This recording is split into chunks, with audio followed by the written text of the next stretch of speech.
L'Union rend visible ses actions dans le domaine du dialogue politique, de la coopération économique et des échanges culturels avec les pays de la Méditerranée arabe.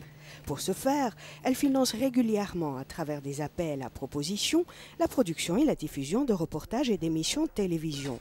Seulement voilà, les bénéficiaires de ces projets sont souvent, voire toujours, des médias étatiques. Du coup, les actions de soutien en faveur du respect des droits de l'homme, de l'état de droit et de la société civile sont purement et simplement mis au placard. Désertés par le téléspectateur arabe, ce sont pourtant les médias étatiques que l'Union européenne semble avoir ciblés pour rendre visibles ses actions et promouvoir ses valeurs. Manque de visibilité ou absence de politique audiovisuelle arabe de l'Union européenne, Jean-Louis Ville, chef de l'unité des opérations centralisées pour la Méditerranée à la Commission européenne, nous dira sans détour les mobiles qui ont conduit l'Union européenne à se ranger aux côtés des médias étatiques arabes, au grand regret d'une société civile déçue par une Europe qui est perçue plus que jamais comme une donneuse de mauvaises leçons. Monsieur Ville, bonjour et merci d'être avec nous. L'Union européenne, elle dépense beaucoup d'argent, elle finance des médias des deux côtés de la Méditerranée pour rendre visibles ses actions dans la Méditerranée arabe. De quoi il s'agit ? Alors, il s'agit de différentes actions en fait que l'on tente de mener par différents aspects. Tout d'abord, nous finançons effectivement beaucoup d'argent, oui, sans doute. C'est toujours beaucoup d'argent. À l'échelle de ce qu'est la coopération, c'est finalement peut-être une ou deux gouttes d'eau, mais ça représente, on va dire, sur les deux programmes dont j'ai la responsabilité, une vingtaine de millions sur 3 ans à peu près, pour donner un ordre de grandeur. Alors, comment est-ce qu'on intervient ? On essaye, d'enregistrer des émissions, d'intéresser les journalistes, de communiquer sur notre politique. Non pas en subventionnant et en finançant des chaînes de télévision, parce que ça serait franchement propagande pure et simple, et ça ne nous intéresse pas. De toute façon, ce n'est pas comme ça qu'on changera ou qu'on fera évoluer les opinions, mais simplement en communiquant sur notre politique, pour tenter d'expliquer et simplement de démontrer par des faits, des arguments, ce que nous faisons, pas de porter un jugement nécessairement sur ce que nous faisons est bien et parce que nous le faisons, nous communiquons pour vous démontrer que c'est parfait. Simplement, nous cherchons de fournir les moyens et les outils aux médias, on va dire au sens large, par différents biais, pour améliorer la qualité de l'information qui est diffusée. Alors ça passe par des séminaires, ça passe par des formations de journalistes, on pourra en parler plus tard, et ça passe aussi par des émissions que nous coproduisons, dont nous favorisons la coproduction ou la production entre des partenaires du Sud et du Nord. Alors, Monsieur Ville, il y a des médias qui reçoivent de l'argent directement de l'Union européenne, et puis il y a des autres qui doivent participer à ce qu'on appelle donc des appels à propositions. Alors, pourquoi cette... Alors, effectivement, pourquoi je dirais, pour les programmes qui nous intéressent et dont on parle, c'est-à-dire dans le cadre de la politique voisinage version sud, l'idée est quand même beaucoup plus de chercher les idées, donc de passer par appel à proposition. C'est la règle de tous les marchés publics que nous traitons, donc que ce soit pour acheter des services dans n'importe quel domaine, et les médias n'en sont pas exempts, soit pour acheter quelque chose de bien précis. Je veux une émission, je fais un appel d'offres, je définis les critères et le meilleur offrant remporte le contrat. Ou des appels à proposition, ce qui est beaucoup plus attractif d'un certain point de vue, parce que l'idée en fait ne vient pas de nous à ce moment-là, l'idée vient de la personne qui porte le projet. La règle étant la concurrence, de manière transversale pour tous les fonds publics que je gère, je n'ai pas d'autre choix que de passer par des appels à proposition ou des appels d'offres selon le type de marché.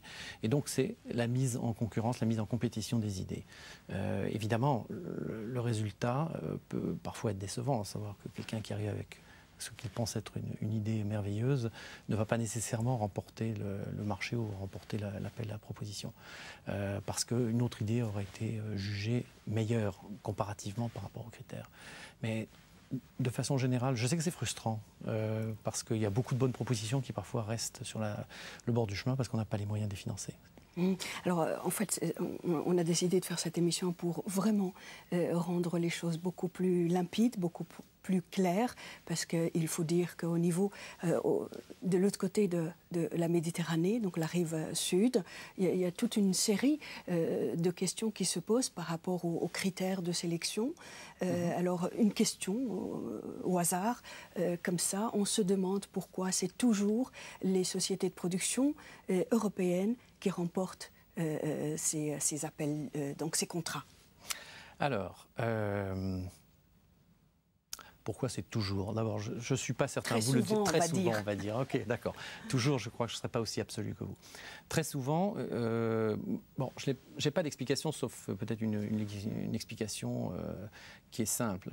Les consortiums ou les groupements ou les associations qui décident de participer à un appel à proposition, un appel d'offres, se positionnent d'elles-mêmes, c'est-à-dire elles disent, voilà, quelque chose est publié, ça m'intéresse, ou moi j'ai des idées, ou j'ai envie d'y participer, et en fonction des conditions fixées dans l'appel d'offres, je constitue un consortium. Parce que généralement, c'est aussi une des autres règles que nous suivons de manière générale. Ce n'est pas une société toute seule qui vient, nous demandons à ce qu'il y ait des partenaires, plusieurs partenaires, pour éviter d'avoir, comment dire, un monopole culturel, on va dire, que ce soit du sud ou du nord, peu importe d'ailleurs. Mais que simplement, il y ait bien association des différents partenaires, des différentes rives. Parce que pour nous, c'est important, ça repose sur l'échange, ça ne repose pas sur la voix de l'un ou de l'autre qui assène une vérité. Comment sont conçus, comment sont composés les consortiums? Je n'ai pas de secret, je n'ai pas la recette. Si vous m'avez cité tout à l'heure TV5, ou si la télévision libanaise ou la télévision algérienne décident de se poser en leader et de chercher des partenaires pour le faire, elles le font d'elles-mêmes, je n'interviens pas. Les termes de référence définissent le nombre de partenaires nécessaires, s'ils doivent être du nord, du sud, mais généralement il faut qu'ils soient des deux côtés. Et puis ensuite, ils construisent, enfin, ces sociétés ou ces participants construisent leur consortium, élaborent leur offre, font leurs accords et font leurs projets. Mais pourquoi est-ce que le résultat serait plus au nord qu'au sud? Franchement dit, et sincèrement, je n'ai pas l'impression que ça soit le résultat d'une volonté délibérée. C'est le résultat de l'analyse des offres. Ensuite, les offres sont évidemment passées aux critères d'évaluation. Les comités d'évaluation examinent, jugent, éventuellement posent des questions dans le cadre des procédures, et à la fin de la journée décident ou donnent une recommandation sur les propositions qui leur semblent être les plus convenables ou les plus correspondantes au marché.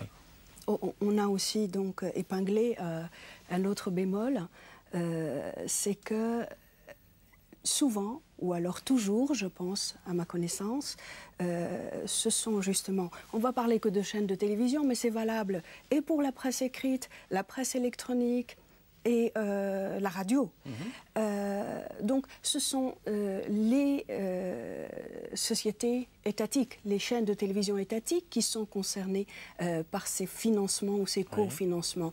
Or, ce n'est un secret pour personne, ce sont des chaînes de télévision étatiques boudées par le téléspectateur. Alors pourquoi l'Union européenne Écoutez, j'ai pas les derniers... Alors, oui, pourquoi est-ce qu'on financerait plus les chaînes d'État qui à la limite, n'ont pas d'audience, ou peu d'audience, ou moins d'audience? Autant que je sache, je n'ai pas le dernier appel d'offres ou la dernière liste des participants au dernier appel d'offres en tête. Mais il n'y a pas d'exclusive. Les partenaires, tant privés que publics, peuvent participer. Nous n'excluons personne. Oui, vous avez raison, Monsieur Ville. Au niveau de la participation, effectivement, il y a des chaînes de télévision privées qui y participent. Alors, certaines mais participent. Maintenant, oui. Pourquoi est-ce qu'elles ne sont pas sélectionnées? Un autre hasard, voilà, ce sont que les chaînes étatiques... écoutez, moi, je ne veux pas vous dire non, c'est parce que... Enfin, la réponse théorique sera parce que la proposition qui a été retenue était vraisemblablement la meilleure. Je n'étais pas dans les comités, et ce n'est pas pour me dégager, mais je n'ai pas participé au dernier comité d'évaluation. J'ai toute confiance dans les gens qui l'ont fait parce que ce sont a priori des gens qui connaissent le secteur.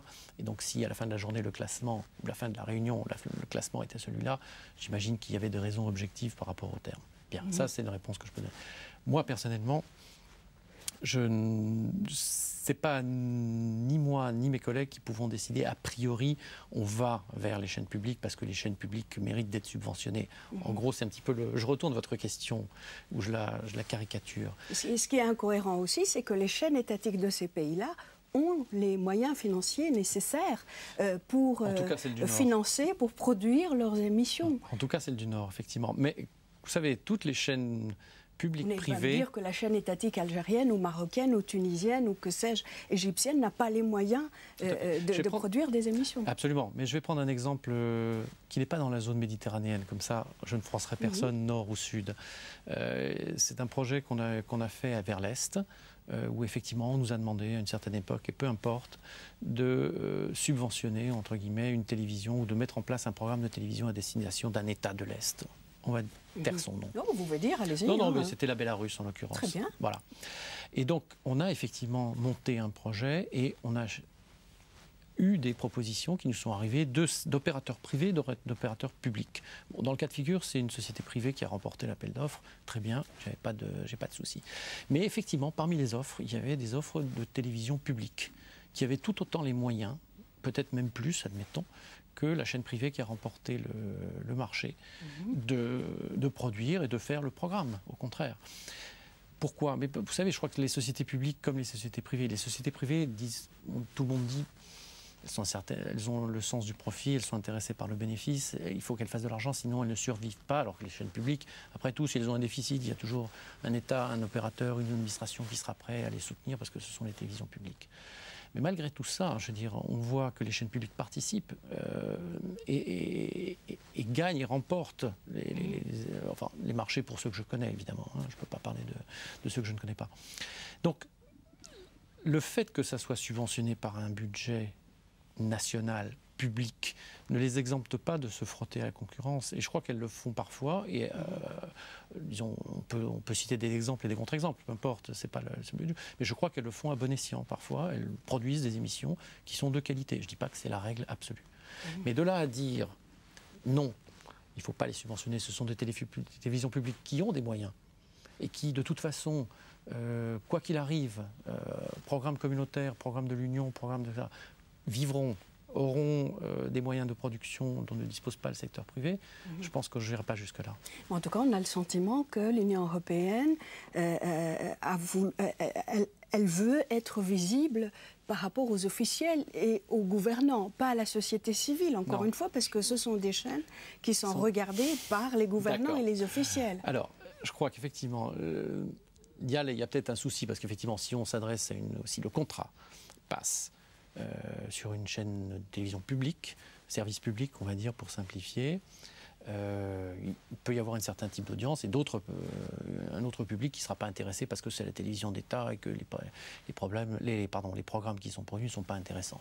Okay. Alors qu'une télévision privée, peut-être, peut être plus dynamique et peut-être avoir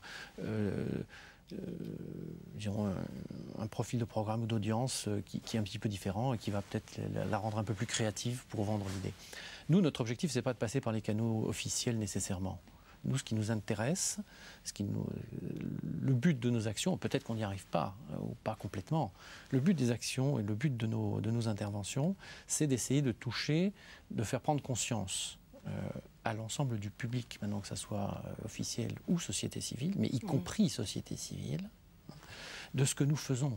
Et encore, je répète, pas pour dire c'est bien ou c'est mal, regardez comme c'est bien, simplement pour expliquer. Informer purement et simplement, pas au-delà de ça.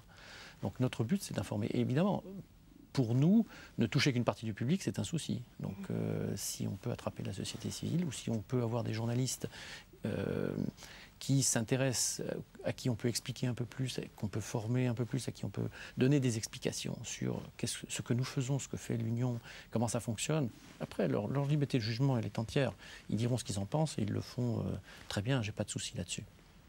Mais nous, notre but n'est pas de passer uniquement par le canal officiel, ça c'est clair. Je sais que je vais me faire beaucoup d'ennemis, mais je continue quand même en parlant d'émissions. Donc, en préparant cette émission, j'ai été sur les sites de certaines chaînes de télévision. Effectivement, on va trouver quelques émissions financées par l'Union. C'est très rigide, on a l'impression vraiment d'être dans l'époque de l'Union soviétique. Ça dépend de quel vous avez été voir. Et que le présentateur de l'émission, pour expliquer l'écologie, parce qu'elle est financée par l'Union européenne, donc tous les problème que nous avons au niveau donc, de notre mer Méditerranée. Mais vraiment, c'est tellement officiel, c'est tellement froid qu'on a envie de zapper. Et puis, deuxième chose, je suis très terre à terre parce que c'est une émission qui est regardée aussi par monsieur tout le monde. Hein. Et alors, vous savez, maintenant, il y a les feedbacks, il y a aussi le nombre de personnes qui regardent. Et vous allez voir tout au plus 5-6 vues. Hein, vous avez le nombre de vues. Et donc, peut-être que ça va donner à réfléchir au niveau de l'Union européenne. Et ma question maintenant, très sérieusement, est-ce que finalement, l'Union européenne a une stratégie, une politique audiovisuelle arabe et on a déjà une idée par rapport à ce qu'elle fabrique, à ce qu'elle produit ou coproduit avec cette région du monde? Alors, je vais essayer de reprendre, vous avez 3 choses. Oui. Le premier élément, vous me dites, pour vendre l'écologie, c'était hyper rigide et on avait l'impression d'être dans les radios d'État du temps de l'Union soviétique. Alors, c'est vrai, il y a sûrement, enfin l'exemple que vous avez en tête, je ne vais pas vous le demander, mais j'en ai vu des similaires, soyons clairs. C'est parfois très institutionnel, c'est parfois très sérieux, c'est parfois on invite des gens comme moi à parler dans des studios très doctement pour dire regardez comme le projet que l'on fait, les normes, l'acquis communautaire, tout ce qu'on fait comme c'est merveilleux, l'horizon 2020, enfin on peut parler comme ça pendant des heures. Bon, je crois que nous, notre approche en termes de coopération, en tout cas ce que nous essayons de faire, nous et mes collègues avec moi, parce que moi je ne suis pas tout seul, c'est plutôt d'essayer d'axer ça sur les projets. Je veux dire, je crois que le discours sur les normes, les tendances, etc. Il en faut, c'était clair, il faut avoir des perspectives. On ne peut pas se lancer comme ça. Le monde est beaucoup trop complexe sans qu'on ait des perspectives. Et puis il y a un environnement politique, il y a toute une série d'événements. On a cet événement. Ce que nous essayons de faire, nous, c'est de travailler au niveau, disons, juste en dessous. La coopération, c'est des projets.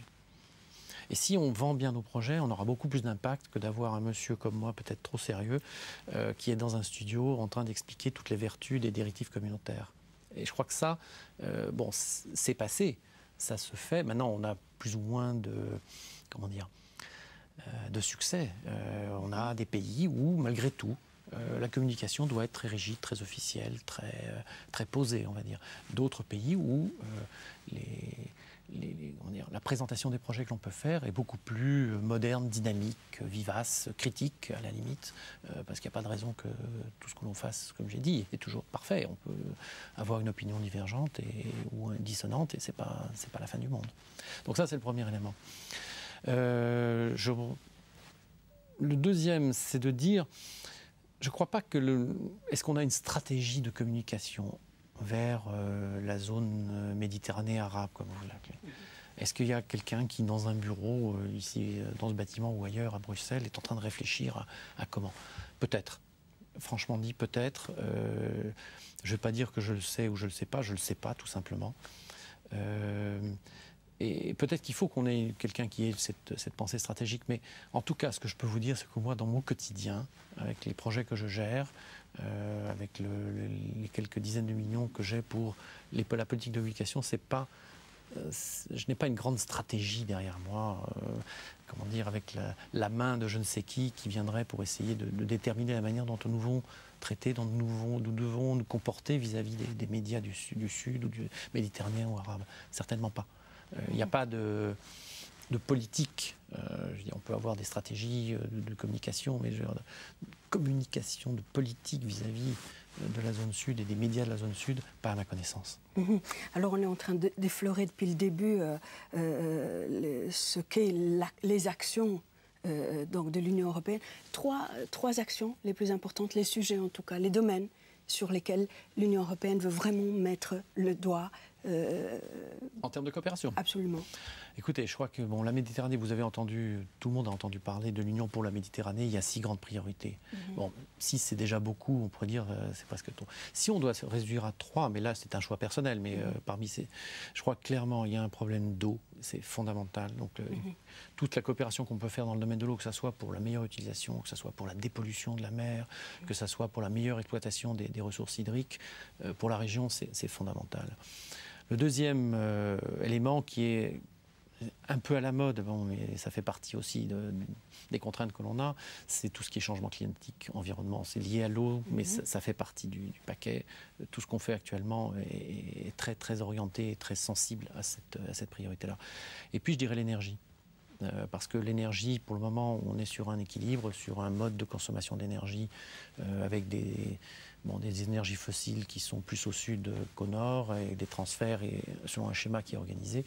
Tout le monde sait qu'à terme, ces énergies fossiles viendront à s'épuiser et qu'il faudra trouver des alternatives pour deux raisons. D'abord parce qu'elles vont s'épuiser et deuxièmement parce que d'un point de vue environnemental, la consommation de ces énergies n'est sans doute pas optimale. Donc il faut trouver des alternatives. Je veux dire que, voilà, là on a 3 très beaux sujets de coopération et on pourrait en parler pendant longtemps. Et puis il y en a d'autres évidemment.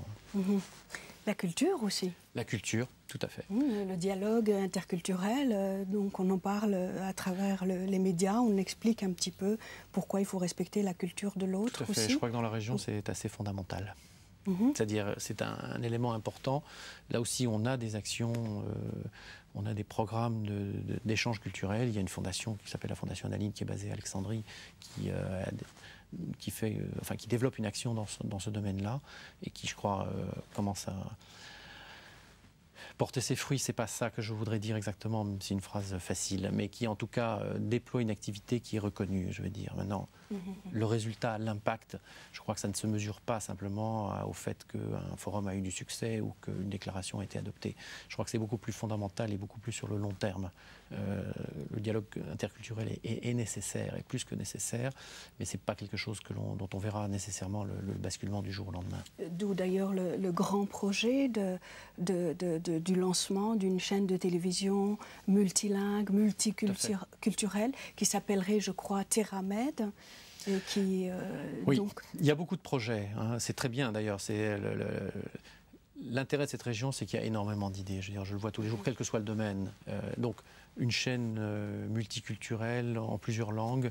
Bon, on a fait ça en Europe aussi. Enfin, il y a eu plusieurs tentatives et ça se développe. Et je crois que effectivement, ça pourrait être une manière de faire comprendre à l'autre les différences. C'est ça qui est important. Et que le média qu'on utilise est un langage commun puisse être perçu de manière positive des deux côtés de la rive. Et pas d'ambivalence. Je vais encore me faire des ennemis. Vous êtes français, oui. Pour ne parler encore que de la France. Elle a lancé donc il y a 2-3 ans, en 2006, France 24 en 3 langues, notamment en arabe. Et puis ce qui se dit, j'allais dire dans les cafés, que ce soit à Beyrouth ou à Rabat ou à Alger ou à Tunis, c'est que, excusez-moi l'expression, ils vous disent là-bas, on a le sentiment qu'ils nous prennent pour des cons. C'est-à-dire, on va regarder le journal télévisé sur France 24 en arabe, on est pro-palestinien. On regarde France 24 en français, le même journal, on est pro-israélien. Est-ce que vous ne pensez... Enfin, tout le monde le sait, ces régions-là, ces pays arabes-là, ils sont arabophones, mais ils sont aussi anglophones ou anglophones ou francophones. Donc, du coup, ils regardent les autres langues. Alors, la question, vous parlez de l'interculturalité, est-ce que ce genre de procédé ne devrait pas un petit peu être banni de façon à ce qu'on lance un véritable dialogue interculturel ? Alors, j'ai un gros défaut, c'est que je ne parle pas arabe, et donc je ne peux pas faire la comparaison moi-même. Mais le phénomène que vous avez décrit, je l'ai constaté dans les langues que je parle, dans les langues européennes. Et pour citer, je me fais aussi des amis du côté d'Euronews. Effectivement, de temps en temps, les mêmes informations sur 2 langues différentes, on n'a pas exactement le commentaire. À l'identique, je vais dire. Bon, mais tous les traducteurs, tous les linguistes vous diront que traduire absolument de manière impeccable 100% ce qu'une langue dit dans une autre est quelque chose d'extrêmement difficile. Je ne dis pas qu'on n'y arrive pas, mais ça demande du travail et du temps. Alors, est-ce que... Je n'ai pas fait l'expérience que vous m'avez décrite de savoir est-ce que France 24 est pro-israélien dans un sens et pro-palestinien selon les langues dans lesquelles on écoute. Je trouve que c'est assez fascinant. Je vais essayer de regarder pour enfin, peut-être de le voir moi-même et de le constater moi-même. Je crois effectivement que c'est c'est sans doute un biais. Alors, on peut avoir toutes les explications, je ne suis pas dans le secret des productions et des traductions, mais c'est certainement effectivement malheureux, je veux dire, sans critiquer, parce que, vous l'avez très bien dit, ces pays sont multiculturels et multilingues. Donc nécessairement, au-delà de l'arabe, ils parlent, tous les interlocuteurs que l'on a dans la région, quel que soit le pays, parlent soit l'une, soit l'autre langue. Donc de toute manière, la comparaison peut se faire. Donc effectivement, c'est peut-être un peu dommage si cette perception peut être prise. Alors prendre les gens pour des cons, je reprends votre expression, je l'utilise aussi de temps en temps, je crois que c'est la dernière chose à faire partout, que ce soit avec des problèmes de médias, que ce soit avec des problèmes de communication, ou même dans des problèmes de relations de travail quotidien. Je veux dire, si je ne considère pas et je ne respecte pas mon interlocuteur, j'ai perdu. Surtout avec les sensibilités. Donc, Monsieur Ville, j'ai eu donc l'occasion d'inviter M. Landaburu, M. Weber, et on a parlé vraiment des choses de façon très officielle, j'allais dire. Vous êtes très communicatif, on a voulu vraiment aller vraiment, j'allais dire terre à terre, mais dans le sens noble du terme, pour parler de ces choses-là et permettre justement à nos téléspectateurs de un peu mieux comprendre le fonctionnement de l'Union européenne en général, en tout cas la partie dont vous êtes responsable ici à la Commission européenne. Le temps est passé très vite, en tout cas avec vous. Merci d'avoir été avec nous. Merci beaucoup de votre invitation. Merci. Madame, Monsieur, cette émission s'achève. Merci de l'avoir suivie. Je vous retrouve dans 2 semaines sur la même chaîne et à la même heure. Au revoir.